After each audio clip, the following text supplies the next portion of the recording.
And we're back. I'm host Mike Wahle. This is Block Party. We're doing a preview show. We got the Packers versus the Panthers. I think it's a 12.5-point spread for our boys in green and gold. Look, here's the deal. The Panthers we'll get to the tape as we always do. Here, real quick, this Panthers offense, the big news is the running back Rico Dowdle. He just showed up kind of out of nowhere, had a couple 200-yard games and replacing an injured Chuba Hubbard. Chuba's back, but I think they're going to really continue to evolve that offense around Rico and his talents. I'm going to show you on tape. He's a very, very good player. These guys are only averaging 19.3 points per game. They're averaging like 140 yards per game rushing, though, and a lot of that has come in the last 3-4 games. So one thing to watch, this team is 26th in the turnover margin. We don't know if Bryce Young, last year's first pick in the draft, is going to play. If not, the Red Rifle, Andy Dalton, is on tape. He does struggle last week, but every new game is a new opportunity to compete.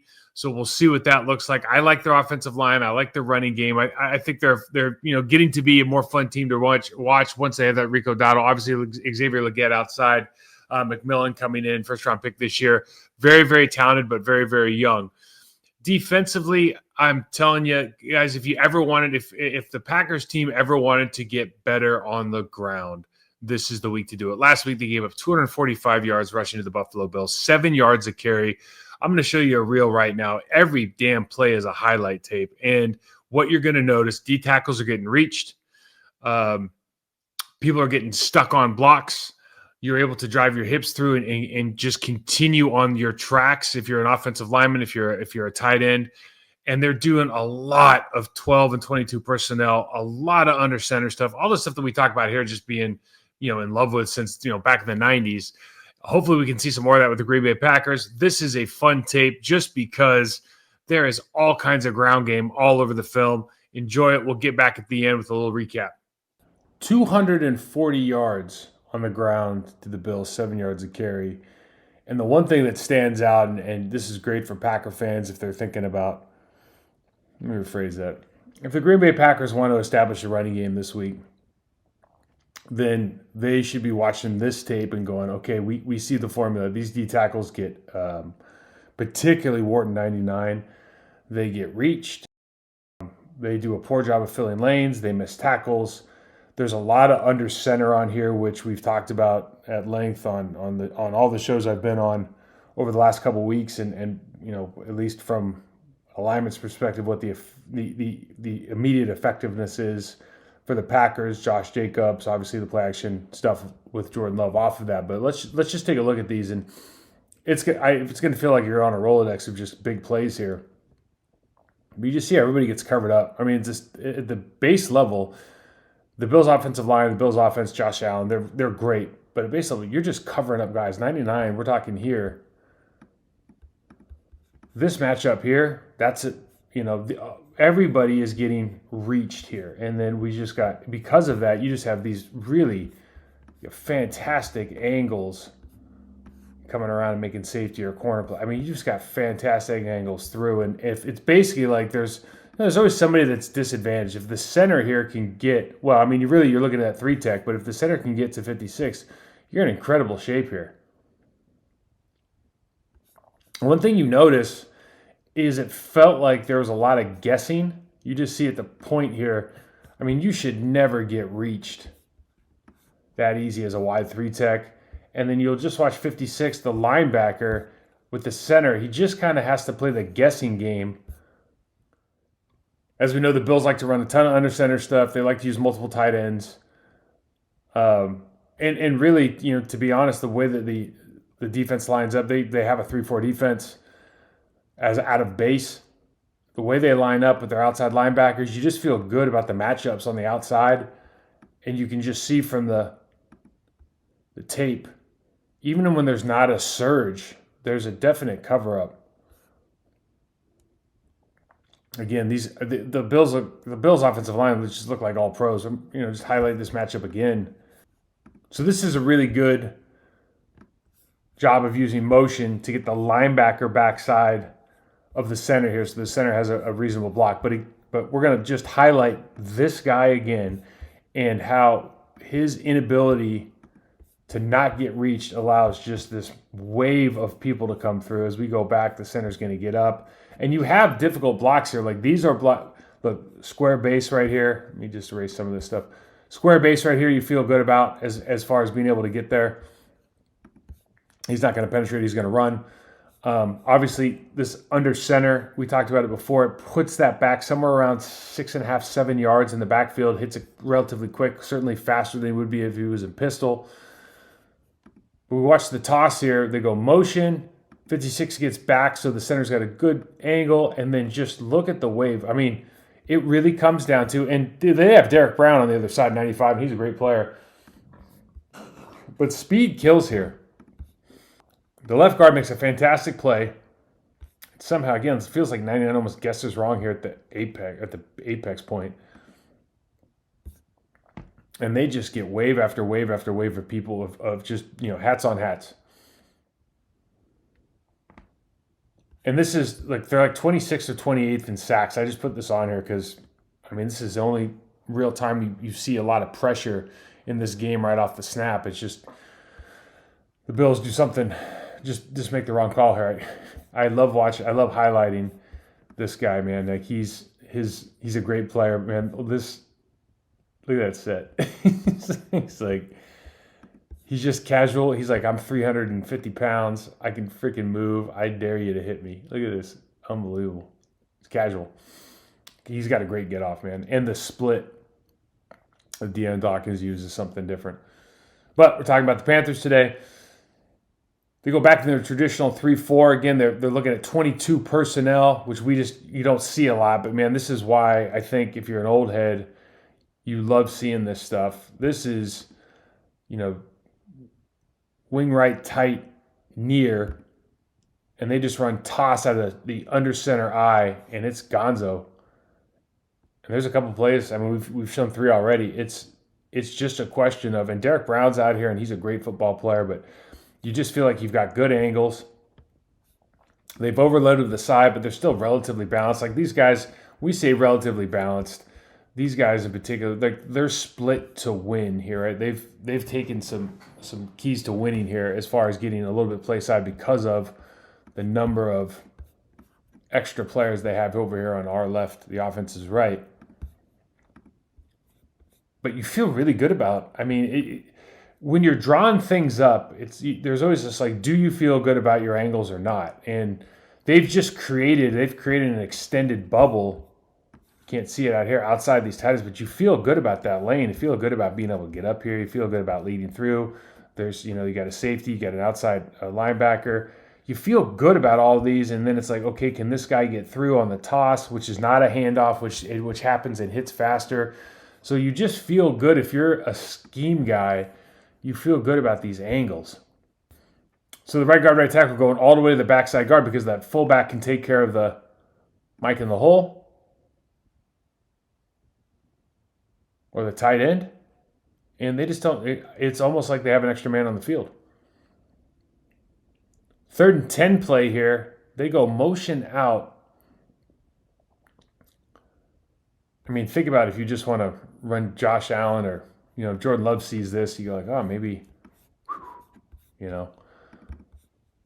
Thought not about. I remember when we played Miami Dolphins. I was down in Miami. We played the Buffalo Bills the first game, one of the first games Josh Allen was going to play. And, of course, he shows up on the sideline. You're like, is that a quarterback? He's a monster. He looks like a tight end.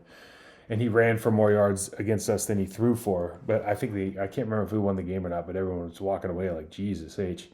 And now, look, he's so good at passing now. They're like, just go ahead and run it, man, please.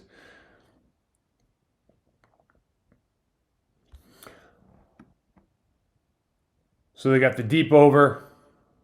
This is really just kind of a trail route, so they get to the top here. These are, routes that we can run. You get some sort of clear out here. And they'll get the 15-yard dig here, and they're going to throw it to this empty space. Josh Allen's a phenomenal quarterback, obviously. These are plays that are in our playbook. And because the Panthers are going man,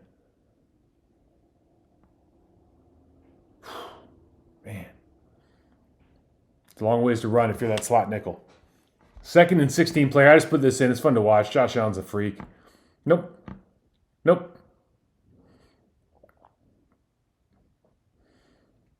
The Panthers, it felt like one of those games as you watch the whole thing through on tape, like chronologically.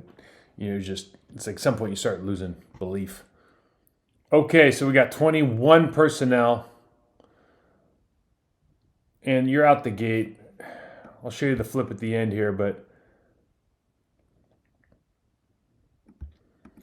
they're in their 3-4, and again they're stepping to win here at the linebacker position. They're gonna have to come back in with the motion.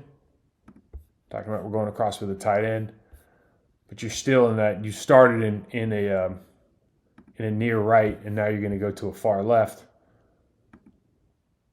and they're just running just a simple 93 lead play with a fullback inserting from the backside. And it's crazy sometimes how you just know things are going to work, right? Like, this isn't the best block play in the world, but 99 shows up again as, he's actually winning. He's starting to win here. They're all going to slant this way. Bringing a guy off the edge here, number 8. I can't see his number. But they're in positions to win. They don't make the play. He holds up. It's funny, and this happened. We've seen this a couple times here. He wins right here. We're talking about 99, and then he stops. It's like he's reading it. Like, what are you reading, man? Go. I mean, hope he does that this week. See, 32's angle is just tough. This is why sometimes you insert this play from the backside with that fullback. So when you see this linebacker fill the hole, the angle for the kick out is so that there's going to be this natural crease as long as the guard can hold that D tackle. And what happens otherwise, let's say this guy's over here, right? He comes down, bang, bang. It's just a straight shot hole. Maybe they're squared up, and now that running back gets here and he's like, what do I got to do before I pick a side? This is really clear. As long as this guard, there's a lot of stuff on the screen there, but as long as this guard can keep any kind of, on that down block, and he does a great job with 97 here because 97's stunting out. Does a good job of keeping that. Really just turns into an ace. A little vet move here. Little vet move right there with the old arm bar. But pops it through. Another missed tackle in the hole.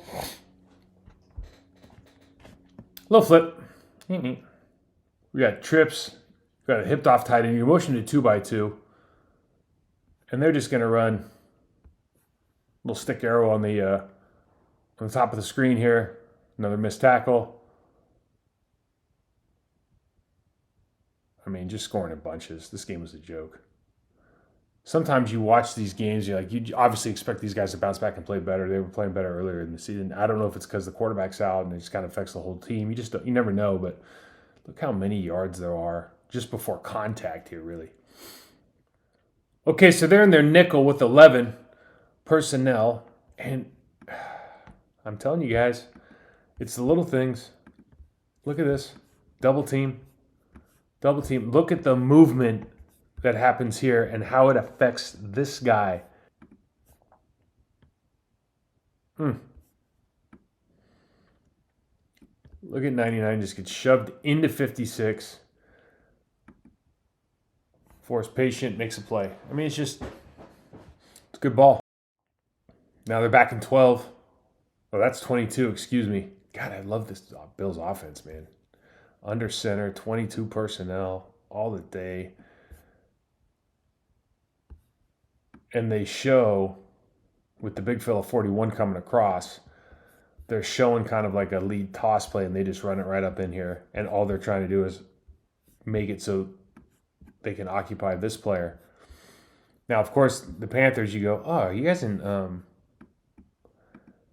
playing a 2-shell against 22 personnel? Like, you trying to lose? It looks like you're trying to lose a football game, quite frankly. I mean, I don't know a lot of teams that are running 22 personnel and seeing too high, but Matt LaFleur said a couple weeks ago, hey guys, we can't run against too high, we got a problem, right? Well, If you can't run against these guys in too high, you got a real problem. Let's watch Derek Brown here, 95 out of Auburn. First round draft pick a couple years ago. Great football player. You haven't heard his name. Listen, when you have a bad team, that's how it happens sometimes. I haven't really, to be honest with you, I didn't follow much last year. But it happens so fast. This is why I love under center so much. You take the downhill and bang at the handoff. Handoff here at 5 yards from the line of scrimmage downhill. Not a full head of steam yet, but I mean, it's pretty obvious just looking at what we've got here. Backside guy doesn't even get blocked, but you're basically like, hey, I'm a great player. I'm going to run through this arm tackle. We'll try to beat this guy in the backside. Ends up working. There's just what's the word I'm looking for? There's just not a suddenness, but there's just such a direct line, I think, from under center. It's just so obvious. Maybe it's just the demeanor of the back coming downhill instead of stepping sideways necessarily with the shuffle stuff or the across the ball when we're talking about like the shotgun looks. You watch this toss play, like he's going towards the line of scrimmage. And they're back in that 22 under center personnel, 22 personnel under center look, excuse me. And it's out the gate. And listen, when it rains, it pours, obviously, right? But, these plays this is like 1990s, 2000s football, man. This is not hard. And we talked about these guys being a little bit plus to win. Obviously, if you're trying to run backside here, what do I mean by that? Like, if you're trying to go backside here with these angles, that back, like, play's not great. I mean, like, it's almost like, way to go, Panthers got it covered here on the weak side, so we're going to force them to run over here. But you've got 1, 2, 3, 4, 5, 6 guys at or near the line of scrimmage. And in this box, maybe half, 1, 2, 3, 4 guys. There's a guy outside here that, really isn't a player that, your second string, third string linebacker, you feel pretty good about he's going to win that matchup. And they do. Obviously some nifty running here, but man, if you ever wanted to get your running game on track, this would be it. Hey friends, it's time to get our sleeper picks in for Packers-Panthers this coming Sunday, noon in Lambeau Field. I'm excited for this game, and I'm going rookie heavy for my picks in this game. First of all, Matthew Golden. He's a little bit frustrated, hasn't been utilized more.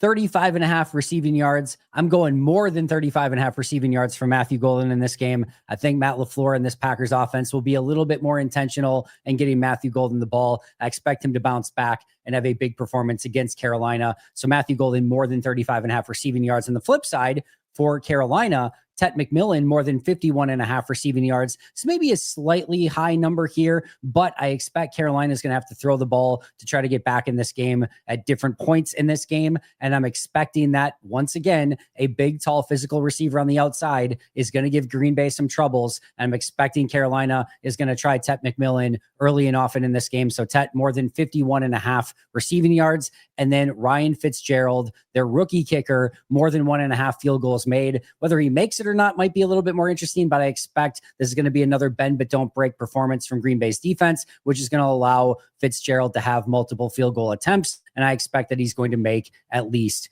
2 of those. So Matthew Golden, more than 35.5 receiving yards, Tet McMillan, more than 51.5 receiving yards, and Ryan Fitzgerald, more than 1.5 field goals made. The best part is that you can get a 100% match up to $100 by utilizing code Packaday over on Sleeper. Again, a 100% match by utilizing code Packaday over on Sleeper. Terms and conditions apply. Check those out over on Sleeper. And of course, they are available in over 25 states. So if you haven't checked it out yet, what are you waiting for? Get after it and get your Green Bay Carolina picks in for this week.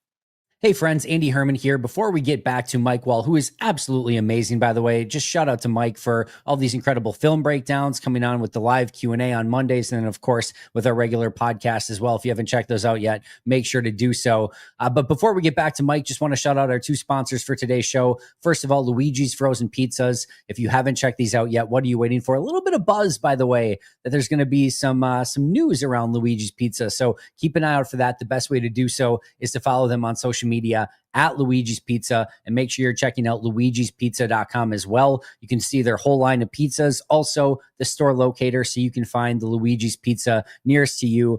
Find them in your local grocer in the freezer section. They're absolutely delicious. You're going to want to get a bunch and celebrate our Victory Mondays right alongside of me by enjoying a delicious Luigi's frozen pizza. Also, Alchemy Wealth Management, retirewithryan.net. This is an unbelievable offer. You get to go to their website, retirewithryan.net, and for free, do one of two things. Either download all the great materials they have for you to just on your own help you with your financial future, or what I highly recommend, set up that free consultation with Ryan. He's going to help you on your retirement journey, on your financial journey, wherever you are at with your walk, whether that be near retirement, retired already, or just starting to think about it. Wherever you are at, he's going to be able to help you. Check it out over at retirewithryan.net. Ryan Nelson, Alchemy Wealth Management. Cannot recommend it enough. And a huge thank you to Ryan for partnering with us and also providing that free service to all of our viewers. Now it is time to get back to the one and only Mike Wahle.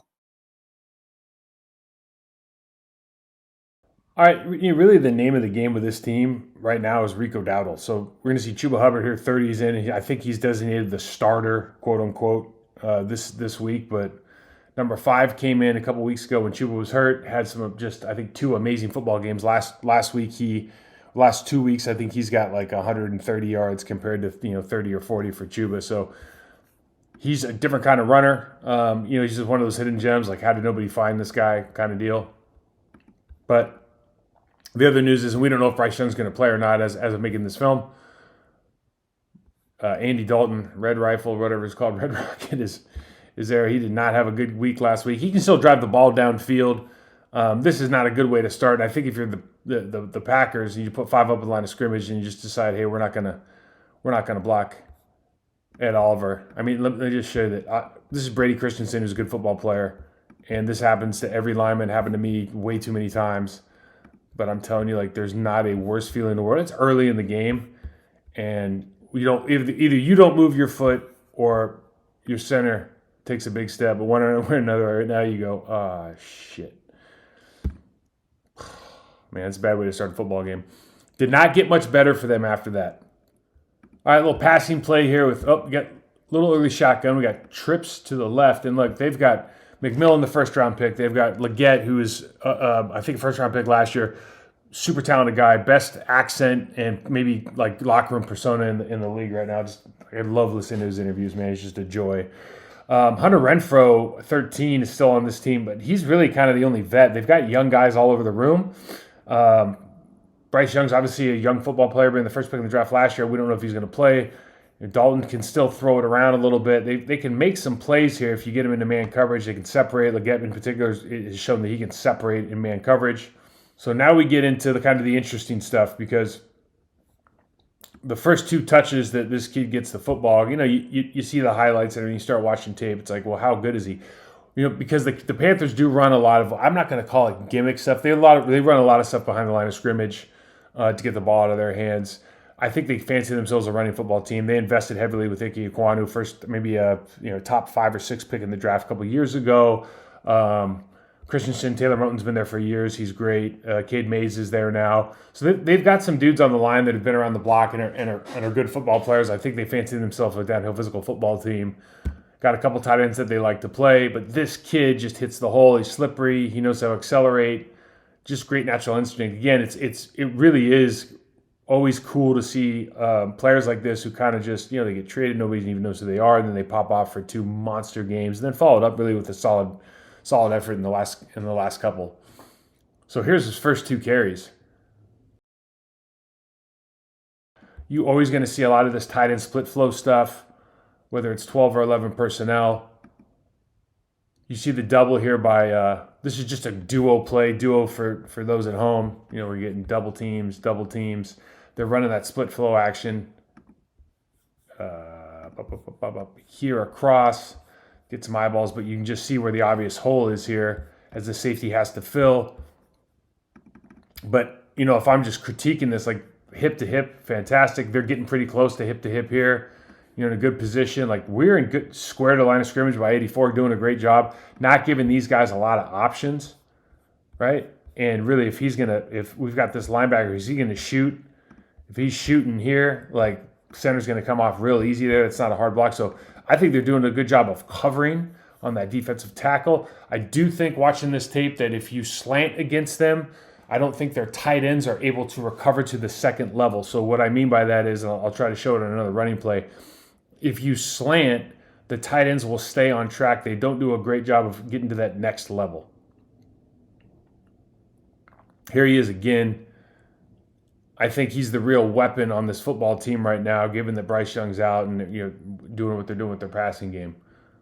So they motion Dowdle back into the backfield. They've already got their linebackers mugged up at the line of scrimmage in the A gaps. It's kind of a weird deal. They got super wide. We're talking about the Bills now. But they're super wide. And then these guys are like, they're A-gap players, but usually you see the A-gap players like here, and they're super, it's really wide. But the Panthers do a great job of covering this up. And this Dowdle kid can run, man. Like, he's really good. Watch how they stick to their blocks and how they're trying to stay square to the line of scrimmage. Really focus on the left guard and the center here. I just think they do a great job. That 64, is that Cade Mays? He does a fantastic job here of hitting and then just sticking and running your feet, making a big play out of this. Gun, they got Chuba back in. I put this in here like, this is one of those plays where you're just trying to figure shit out, right? Like, how do we get them both on the field at the same time? Oh, I know. We'll go Wildcat. Here's the thing about Wildcat. Unless you're really practicing this, like, they're not handing this ball off at some mesh point because they don't want this guy. Hey, right now you're technically our backup running back. We're going to have you start reading the defensive end. Like, it's not happening. So nobody's biting on the fake here. Oh, man. All right, let's motion across here. We got Gun.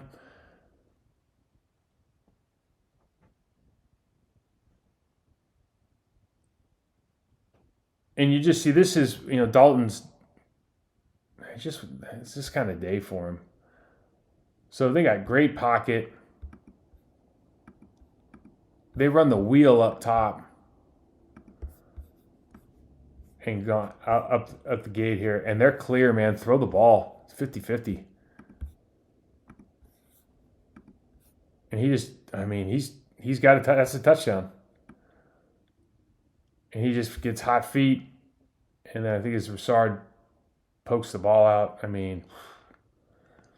This is the kind of stuff you're hoping for, man, with the effort that we get from our defensive ends, especially on the retrace stuff. You see these plays sometimes, and it's almost like you don't want to get too confident, but it just feels like it feels like Dalton would be on the struggle bus against our pass rush. All right, we got a 2nd and 10 play out of empty.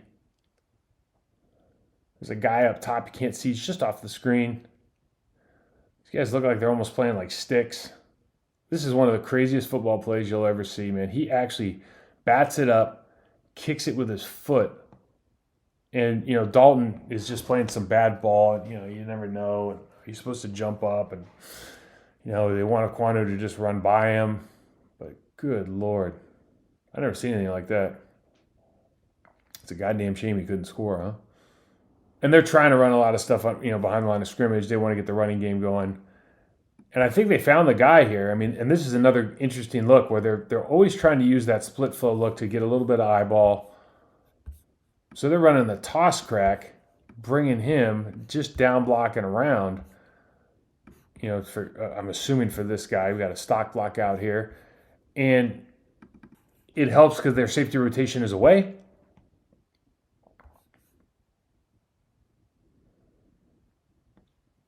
Moten gets out there and makes a great play on the safety. Sorry, that's the alley player he actually gets to. I'm wrong.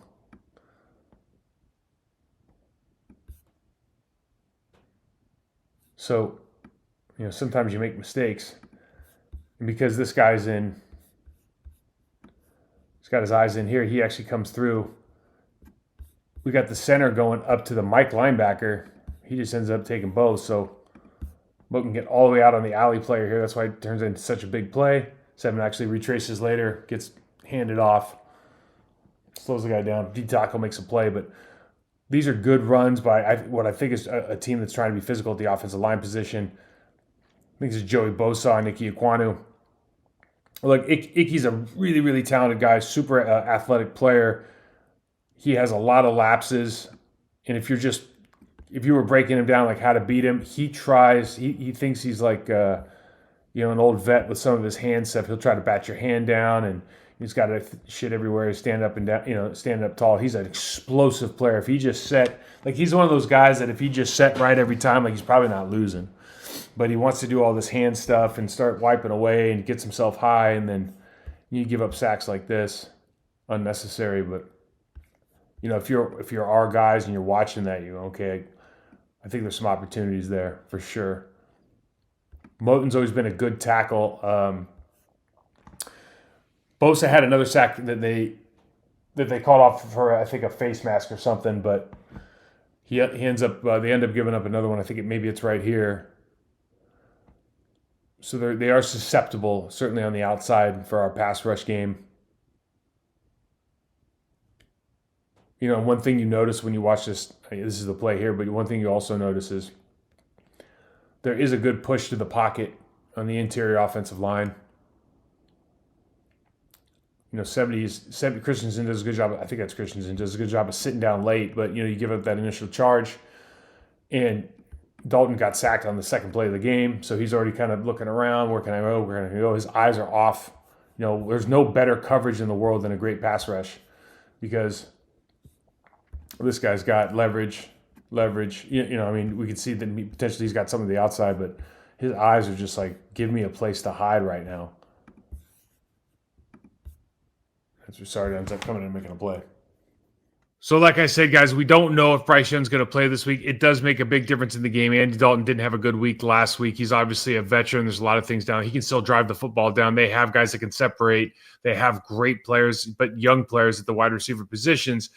This is going to be a football team that wants to run the football, particularly with those two guys, Chuba Hubbard and now Rico Dowdle. I like what they're doing up front. You see that a lot of the double teams were scared of the line of scrimmage. They're just doing a lot of things right. It's just not quite there yet. But golly, 245 yards on the ground last week. Obviously, they're going to try to put up a better performance. But when you look at how they attack angles and just how guys get stuck to the block, if you ever had an opportunity to win at the 3 technique position, getting that reach block, moving those humans off the ball, expect a big game from our guards this week. And because of that, expect a big game for the running backs. This is going to be a fun one. Guys, thanks for watching the preview. I am your host, Mike Wahle. Hit me up, Mike Wahle68 on Twitter, Process to Perform on Instagram. This show is on the Process to Perform channel on YouTube, also on Andy Herman's Pack-A-Day podcast. Shout out to those guys. Thanks for putting me on. Talk to you soon.